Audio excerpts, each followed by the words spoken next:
Good morning, good afternoon, good evening, wherever you are, whatever you're doing, and welcome to another episode of Media Matters for Anfield Index. It wasn't the best of weekends, was it, for the Reds, as they come to a capital defeat, and based on the reactions, it's getting even worse, according to some fans. We'll get into it.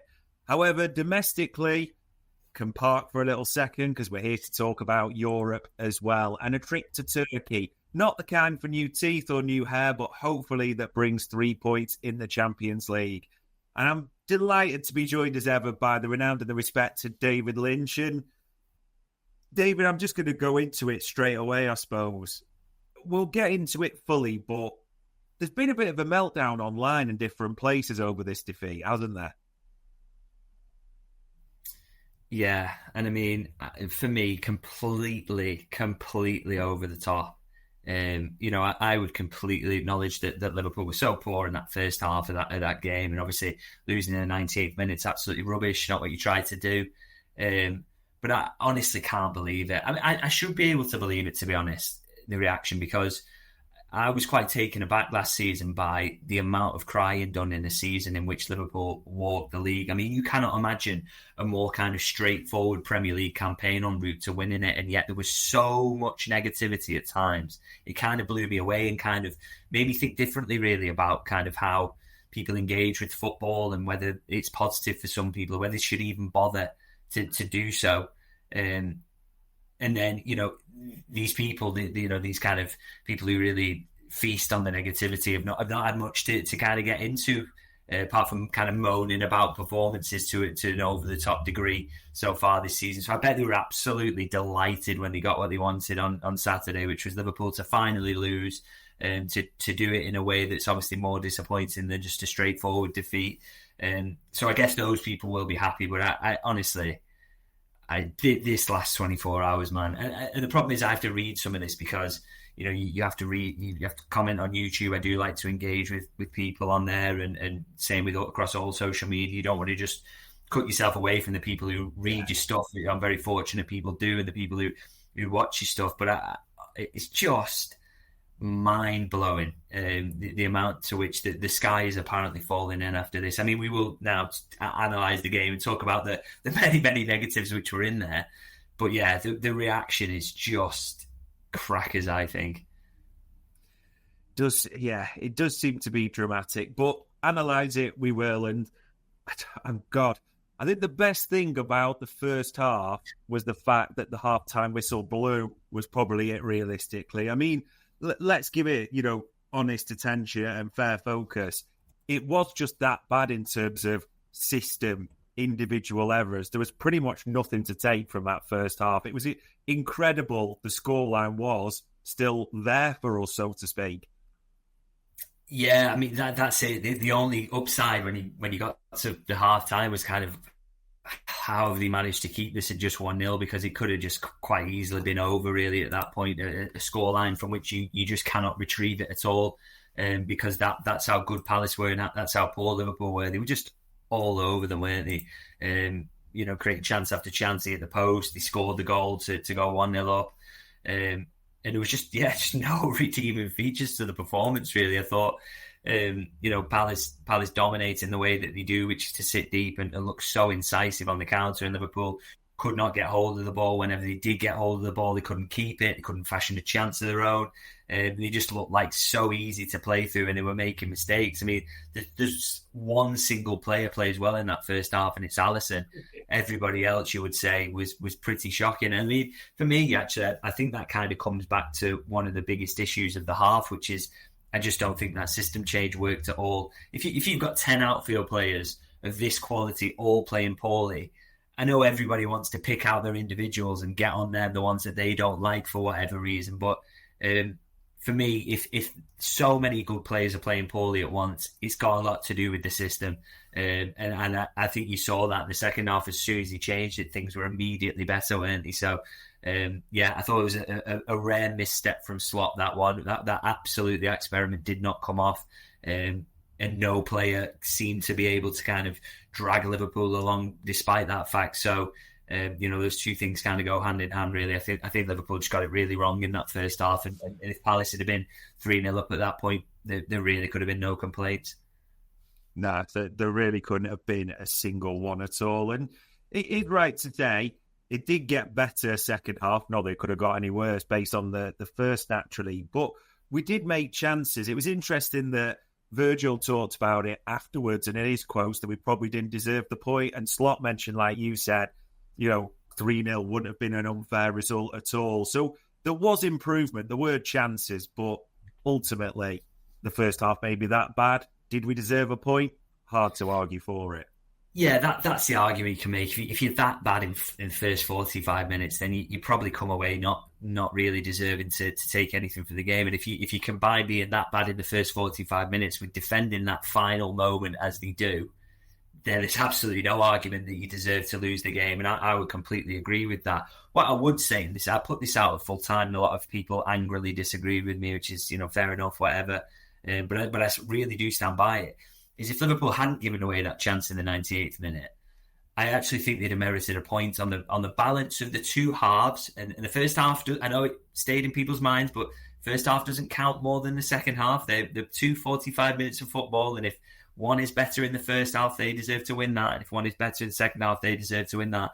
I actually think Liverpool, if you hadn't given away that late chance, would have deserved a point. I think that's how, and I know, and I wonder whether kind of part of the reason people aren't saying Liverpool were good in the first half is because, in the second half, sorry, is because they were so fuming about the scoreline throughout that any good football Liverpool played or how well they did in that second half was just being completely dismissed. But I genuinely do believe that Liverpool were as dominant in the second as Palace were in the first. They just couldn't put the chances away until the one that falls to Chiesa. And I'll reel off a couple of stats to kind of make my point. So, you can look at kind of, the first half XG or whatever. So it kind of is, 2 for Palace and 2.07 for Palace and 0.39 for Liverpool. The second half XG is 0.85 for Palace and 1.75 for Liverpool. Now, that late chance for Nketiah is worth half an expected goal. So that really boosts Palace in that second half.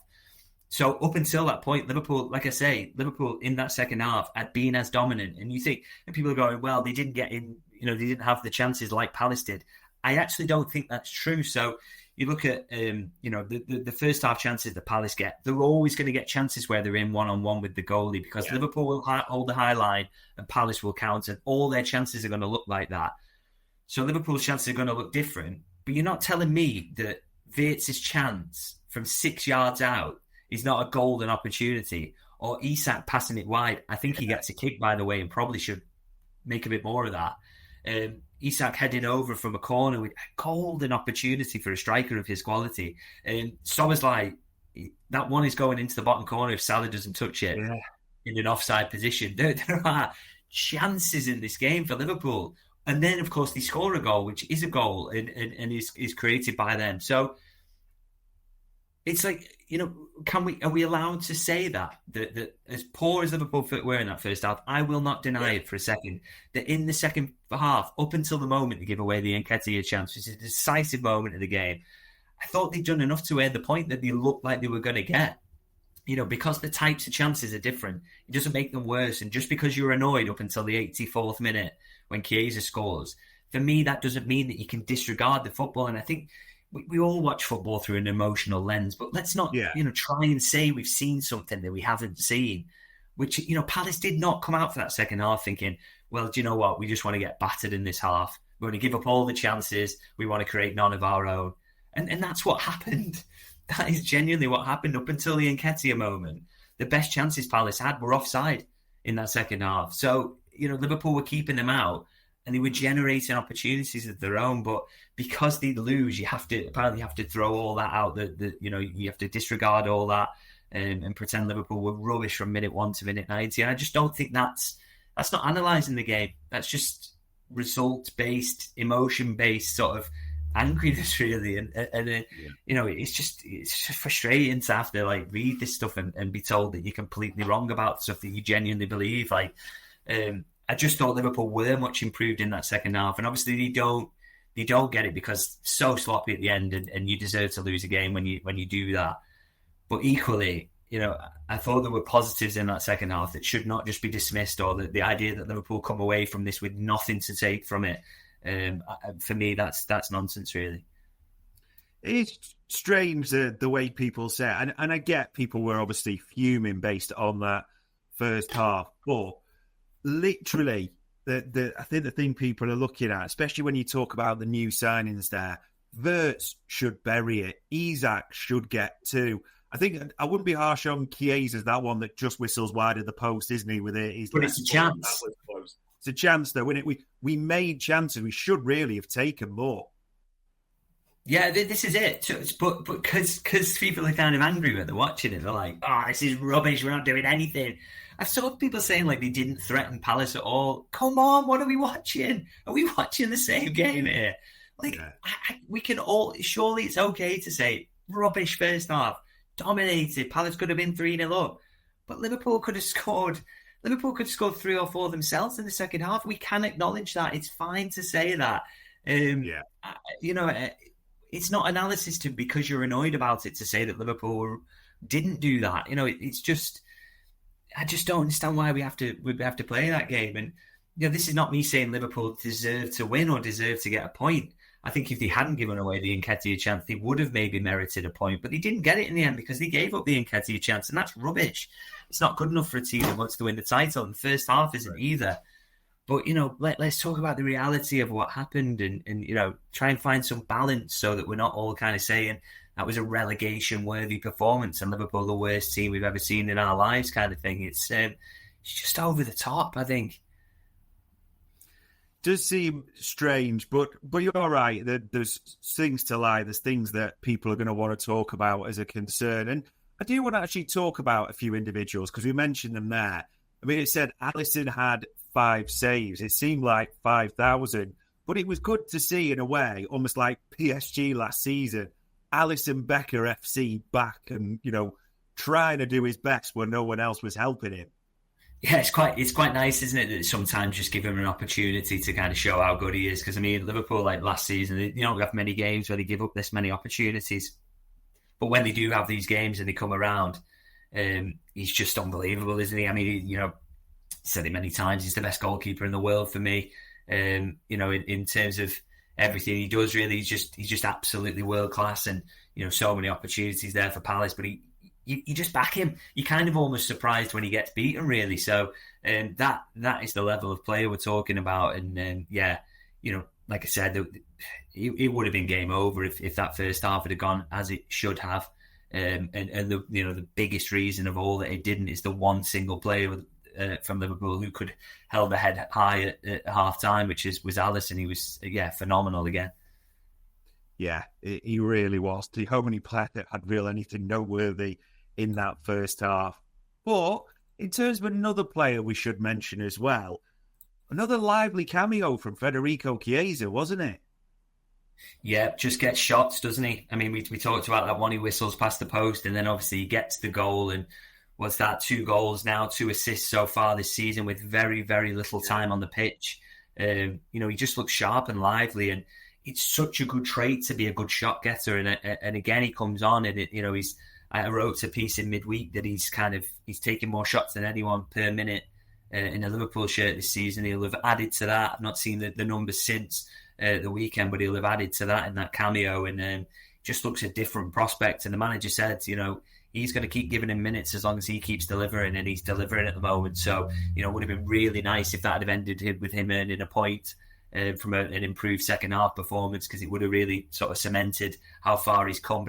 But regardless of that, how it ends, Chiesa is really, really kicking on. And, I think Liverpool are going to get to the end of the season and think, God, weren't we lucky that nobody actually came in firmly for him, because they were minded to accept an offer earlier in the window. And it's only through the player kind of resolving he wanted to stay that they've ended up with him at all. And I think he's just going to end up being an important figure in this team. And he's genuinely pushing for minutes, isn't he? I think, maybe not that striker role, because Ekitike, Isak, it's a lot of strength and depth there. But, that left-hand side, backing up Salah when he's not, he's a bit patchy at times.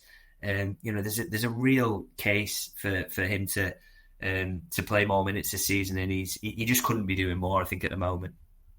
4 goal contributions already in minimal minutes. Yeah, he's absolutely superb at the moment. And we will talk about whether we think he'll be in that Galatasaray lineup slightly later. I suppose, and the chat panel's lively, which I expected for this one. It is important to talk about, I think, a few of the concerns, shall we say, the things people are raising. And some of these, I think there is a bit of justification or part in it. The first place I wanted to start, I still think at the moment with what I'm watching, Dominic Szoboszlai looks the best right back at the club or gives us the most stability. And he's, that's not his position, but just doesn't seem to be working for Conor Bradley or Frimpong there from what we've seen. Yeah, I don't think it's any coincidence. They both had injuries in pre-season, and they both kind of not in pre-season. Pre-season Bradley, and also obviously Frimpong gets his hamstring injury. And then they both looked a bit patchy. I mean, and I also think that one of the reasons that Liverpool look so comfortable with him there is they're just so used to having Trent Alexander-Arnold as this really comfortable outlet who can play these long balls in behind, who's just can never get caught in possession or whatever. Whereas Bradley and Frimpong, they're using Frimpong in deep build-up sometimes, and you're like, nah, I don't like that, because he looks a bit, it's like it's under his feet all the time, and he's got to kind of, he's really, really good when he's running onto the ball, but I don't want to see him, closing his body shape in a deep position. He's just like a pressing magnet, really, and Bradley can be a bit like that again. You want him in that kind of, you want him almost running into that number 8 position rather than kind of, again, trying to pick out Trent Alexander-Arnold-like balls. So yeah, bit of an issue that neither of them is nailing down right back at the moment. But again, how far are we going to go on this? Are we going to say both are useless, or they're just in poor form, I think, and they can sort it out. No doubts about that. Szoboszlai probably is the best option at the moment, but you've got to have one of those right backs being played into form, and I'm sure they will. They're very, very good players, and Liverpool will work it out. But not a great afternoon for them both, in the sense that they Bradley gets taken off at half-time. It wasn't shocking, but he wasn't absolutely flying either. And then Frimpong comes on and looks a bit uncomfortable to me. So should have gone down for the penalty, by the way. I think he'd have won a penalty if he'd have gone down there. Again, you might call that dishonest, but it's being clever, I think. But yeah, I'd agree with it. Szoboszlai, the kind of most in-form right back. Then I want him in central areas as well. Yeah, it's a tough one. It'd be good. And to be fair, I actually think it looked worse when Gravenberch went centre-back and Frimpong went to right-back. We seem to lose all momentum after the goal. It will be interesting to see what he does with the right-back spot going forward. But this one's a big talking point as well. Ibou Konaté's almost become like Dolly Parton at times to me. It's almost like it's a 9 or it's a 5 is rated. There seems to be no exception. And this one, he was pretty shocking, wasn't he?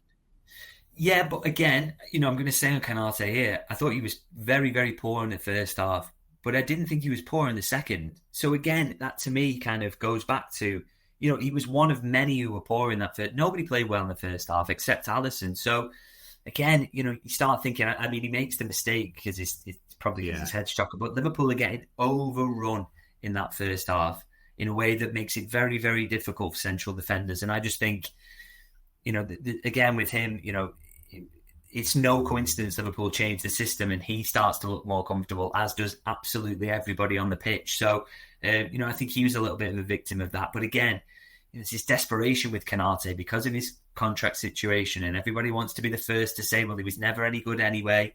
That as soon as he shows any slight weakness, it's like, right, we got to get on this guy and tell him how awful he is, and get him out of the team, and he just wants Real Madrid and all these things. Like, if he does sign, are people going to be embarrassed? Are they going to feel a bit like, why did we go in so harshly?